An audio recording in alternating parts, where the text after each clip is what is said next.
in his latest guise as Mistero Buffo.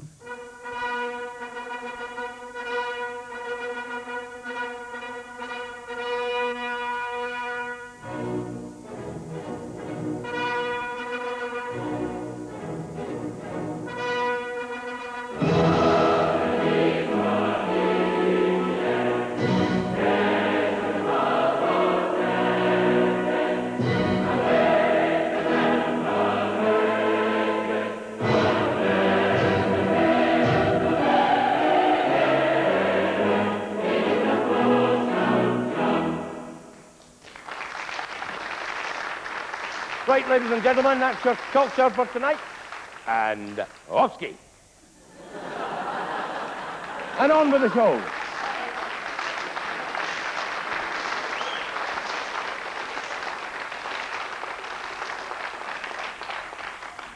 This story encapsulates what must be for many the ultimate Scottish fantasy. I'm talking, of course, about wine from water. It's actually called The Marriage Feast at Cana, but I suspect that Cana was somewhere near Glasgow because it talks about two subjects very close to the Scottish heart, drink and sex. That's woken him up. Actually, forget the sex. We were never very big in that. Well, it depends on how much you've had to drink, really, doesn't it? I remember the good old days when you could drink as much as you liked. Cigarettes didn't give you cancer and you could have sex with anybody you fancied. But enough of my memories of the 60s. Can you imagine the success, the popularity of somebody who could turn water into wine? I mean, wine into water, we can all do, right? It's a piece of piss, really. But water into wine. And of course, this is a miracle that a lot of the Scottish churches have a bit of a problem with. How do Lord Mackay and the Wee Frees explain the marriage feast at Cana to the flocks? Brethren, it has been brought to my attention that due to an incredible oversight, there is a serious omission in the good book. Namely, that when himself turned the water into wine, the wine was 100% alcohol-free. To suggest that himself would have anything at all to do with alcoholic liquor is blasphemy. And I'll tell you this, that himself is up there in the courts of morning spitting mad, and one day Matthew, Mark, Luke, and John are going to catch it, and no kidding. The breweries have a similar problem, of course. To suggest in any of their beer ads that their beer actually got you drunk would be quite unthinkable. They'll tell you in the ads that their beer will make you sophisticated, suave, talk with a very deep, husky voice, drive a Rolls Royce, basically anything but get you steamboats. And let's face it, for most of us, that's rather the point of the exercise, isn't it? It's true, you never see anybody in a beer ad who's remotely pissed, do you? 10 pints of lager and near a stagger. Who are they trying to kid? Why don't they just own up? Drink this, it'll get you pissed very, very quickly. They'd sell thousands, wouldn't they? It would have to be a little more subtle for television, of course. Picture the scene, why don't you? The romantic music starts and we see our very, very glamorous hostess. She's having a rather glamorous little dinner party, but something's gone horribly wrong. What? Something terribly, terribly important has run out. Can you guess what it is? What to do? Quick as a flash, Sadie whips on her batties, skites up the close stairs, and chaps on her neighbor's door. The door is opened by Mr. Smoothie Chops himself.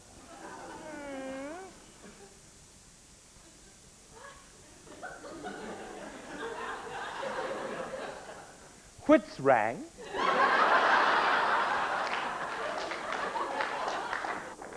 And soon the whole sad story is blurted out. I'm having a dinner party down the stairs. The babies ran out and nobody's pissed yet. Here, says Smoothie Chops. Try this. handing her a crate of lager. This'll have them legless in no time. It's always surprised me that Saatchi and Saatchi have never taken up the marriage feast at Cana, because it would make an absolutely perfect wine ad. Big, glossy job for the cinema.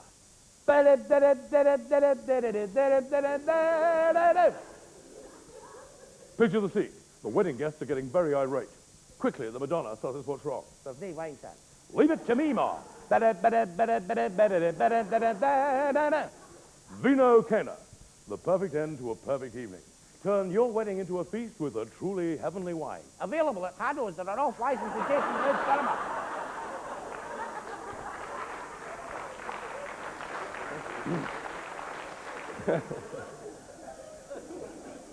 It all depends very much on what kind of wedding it was. Perhaps it was one of those terribly unhappy ones where Camilla's married somebody beneath her station. Mummy spent an absolute fortune on her education and tried to make sure she meets all the right people, and blow me if she hasn't gone and fallen from some scruff from Urban.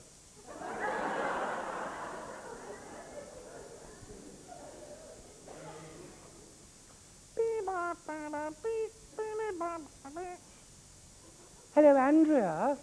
C'est moi. The wedding was absolutely horrid. The whole garden was awash with Glasgow accents. Well, then this scruffy chap came up and said that they'd run out of wine or something. Well, I told Rafe earlier in the day, Rafey, I said 6 bottles, and 6 bottles is enough. Otherwise, they'll all get tipsy and start eating the croquet hoops. And then this carpenter chappie, who apparently is a friend of the groom's, came up, and he said, they're thirsty. Well, you know what I said, darling. I just said, you'll love this. I said, there's a huge barrel of rainwater over there. Why don't you get them to drink that? Yes, I thought so too. Anyway, this scruffy carpenter chappie then says, that's no problem. I'll turn the water into wine. Well, darling, I just told him. I said, if we wanted a cabaret artiste, we'd have booked one. No, that's it, darling. He did actually do it. He turned the water into wine. And then, of course, all the Glaswegians started pouring back over the wall. It was absolutely horrid. It was horrid, horrid, horrid. The neighbors have been complaining all week. Ciao, ciao, darling. Ciao, ciao, ciao. Of course, we tend to forget that it was actually a Jewish wedding, in which case the response to the miracle might have been quite different. I told him. I said, Jesus, that's some talent you've got there, son. You want to get yourself an agent. I mean, I'll provide the water, you do the tricks, we'll clean up.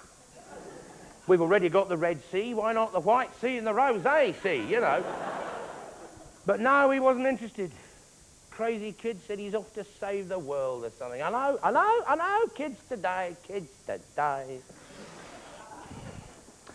And now we come to the minstrel's version of the story. Now, the minstrel's version of the story is actually told by 2 people, one of whom is a rather uptight, snooty angel who's telling the academic official version, which is basically quite dull. And the other person is a wee guy who was actually there, saw the miracle, and partook of the wine in some quantity, as we shall see. So, here's your angel.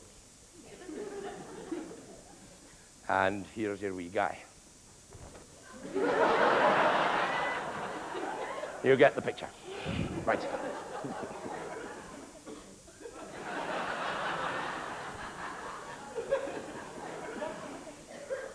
Pay attention, good people, whilst I tell you of a tale. A tale that is taken from the Gospels. Bit of honor, thank you. Oh, settle down. I'm going to tell you a story as well. And it's all about drink. Drunkard. Our story is taken from the Gospels. It is historically accurate, has been researched, and there is no additional fabricated material. Right. I'll wait till the big angel's told you his story, then I'll tell you mine. May I? Aye, where you go, big chap? Where you go?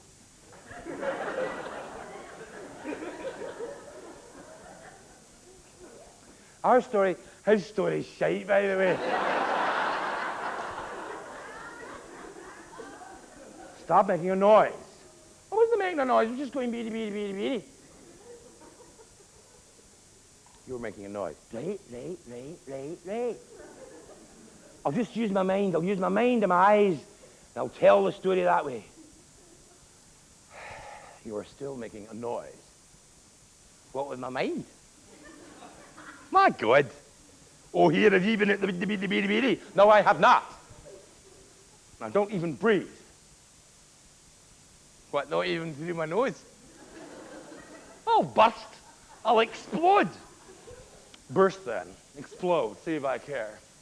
Have it, wait a minute. If I explode, I'm going to make a hoorie noise.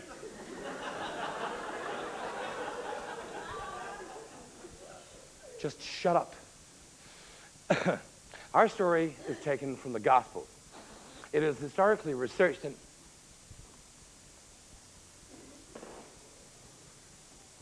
Bing. Oh, a wee feather. Animal.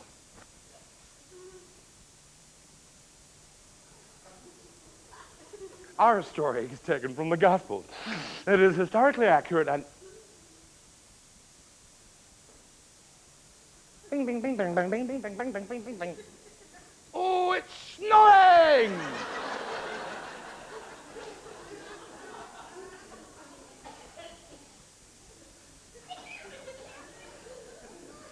Get off the stage. Right, I'm going. You're going to have to give us a hand, though, because I'm full to the back teeth. I'm not sure I can make it for there alone. So if you just give us your shooter, Big Angel, and I will tell you of the best night of my life. I really don't want to hear about your drunken binge. Get off the stage, or I'm going to kick you off. Is that so? Yes, it is. Get off, or I will kick you up the ass. Oh, that's nice talk from an angel. Looking for a fight, is that it? Eh? Looking for a fight, pal? You couldn't fight, sleep, Fluffy. Go on, lay one finger on me and I'll pull every single feather out your body. I'll start with all the ones around your bum. I'll pull every single feather out around your bum till you've got a big red arse like a skint chicken. Chicken. Murderer.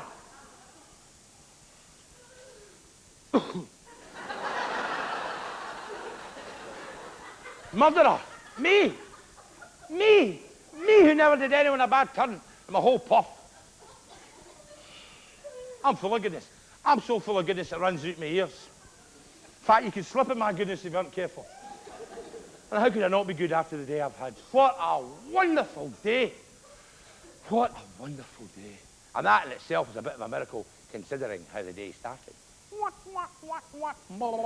I've been invited to this wedding, you see. A marriage feast at Cana. Remember the name Cana? Very important. So I put on my best bib and tucker, turned up, and there I was. What a pervy. Biggest table I've ever seen in my life, grown with grub. Right in the middle of it, this big calf's head with an apple stuck in it. And the usual, you know, hundreds of these sausages and sticks. A few pineapple hedgehogs lurking in the corner. And 2 whole roast sheep. And great big bowls brimming with black olives. And great big baskets full of fresh bread. The smell of it would have knocked you out. So, I'm just getting ready to get toasted in, right? And I suddenly realised no one else is getting toasted in. No one's even sitting down to eat. And I look round and I see nothing but sad faces, and I think, hello, I've come to the wrong place here. Maybe I have chanced to walk into a wake by accident, you know. But no, there was a wedding party. There's a big bridesmaid greeting into her man's shooter. On the other side of them, there's a wee guy having a severe wabbler.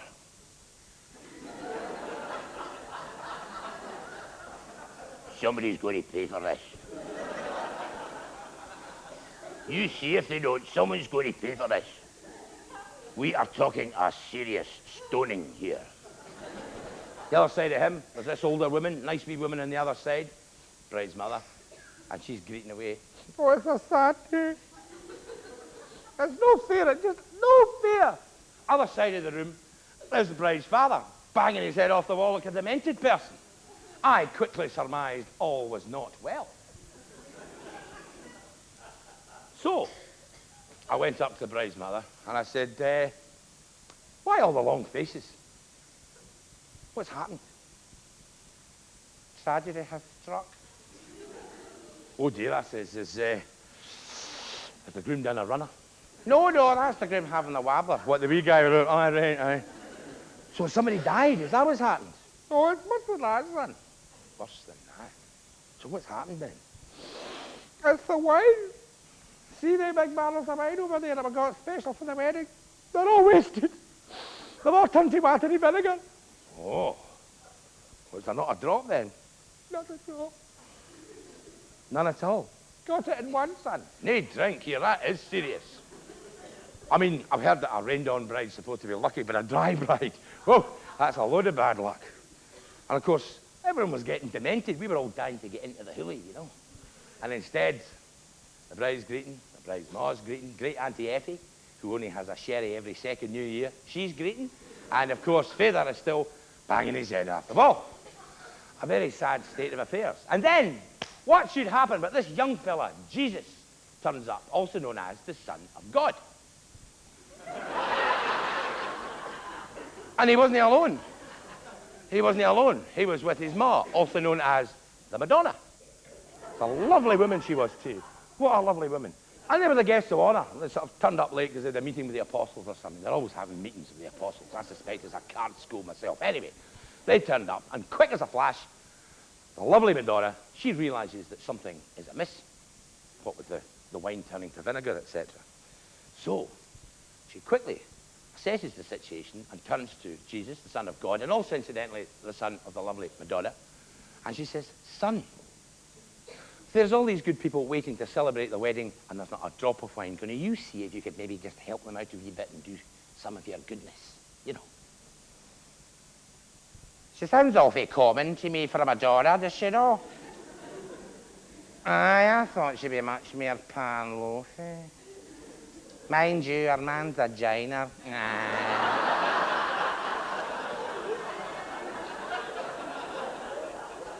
Anyway, no sooner had the Madonna spoken to young Jesus than this wonderful smile came over his face. What a smile it was. I've never seen a smile like it. I swear my legs would have buckled if I hadn't been prepared for it. Never knew a smile could affect you like that. Anyway, he goes over to the lovely Madonna, gives her a wee peck in the cheek, walks forward and he says, Good people, could I please have 12 buckets of clean, fresh water? Quick as a flash, 12 buckets. Of course, by this time, you could hear a pin drop. Everybody just standing there gawping, wondering what's going to happen next. And then Jesus starts making these movements over the water like this. He starts snapping his fingers. He starts making these signs. Kind of signs that only the Son of God can make, I suppose. You know? And it was just at that moment that the whiff hit the old neb. What a wonderful smell it was, quite indescribable. And also quite unmistakable. Full, rich, red, ruby wine. And what a wine. Somebody poured a little into a cup, and I tasted it, and it was just nectar. And I drank a little and let it trickle down my thrapple. It was a hint worse at the front, just an edge sharp at the back, but very gallus in the middle.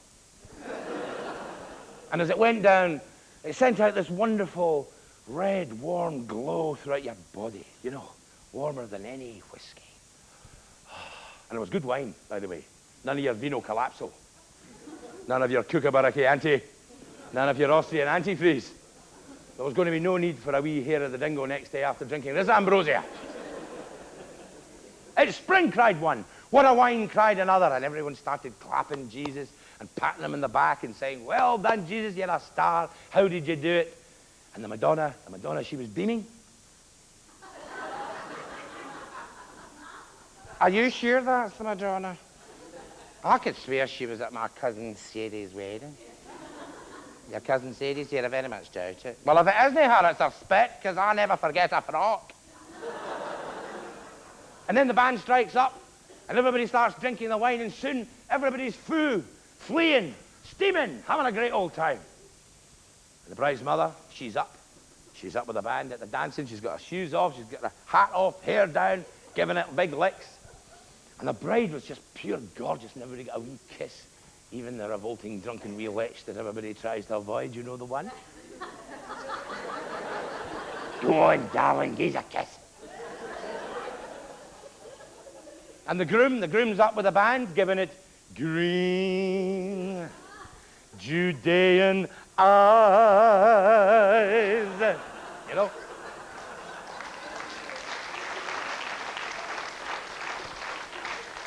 And Father's still banging his head against the masonry because nobody's told him. So anyway, Jesus leaps up on one of the tables. I thought, hello, he's going to do a turn. But no, he's got a big jar of wine in his hand. And he's pouring it out and he's saying, good people, enjoy this wine that I've made. Enjoy it, it's good, it's pure. Don't save it till tomorrow. Enjoy it now, have fun. And he suddenly remembers his mother, the Madonna. And he says, oh goodness, how could I forget my mother? Mother, please have some of this wine. And she says, oh no, son, I'm not used to it. I won't, thank you. Oh, come on, your aunties, no! Said the bride's mother, a rather raucous woman. And the Madonna says, no, really, I won't. I'm not used to it. And I get giddy and I say silly things when I've been drinking. And Jesus said, Mother, please enjoy this. This is good wine. This is pure wine. It'll do you no harm. It'll maybe relax you and make you a wee bit happy. It's pure. I made it myself. So there you are. Jesus made all this good wine and handed it round his friends and his mother. I think he meant us to drink it, did he not? And yet you still get people going, drink and ye shall be damned. Wine is the devil's work. Do you really think Jesus would have bothered turning all that water into wine if it wasn't meant to be drunk? Bring me the 12 barrels of water. Thank you. Now they are wine. Don't touch, it was just showing off.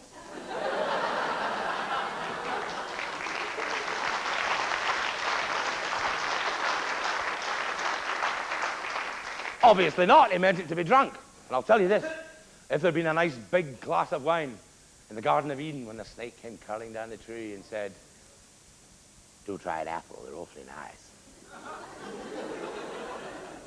If there'd been a big glass of wine, they might have said, beat it, snake features, we're doing fine, thank you. And we'd all be in paradise now. You're very good health.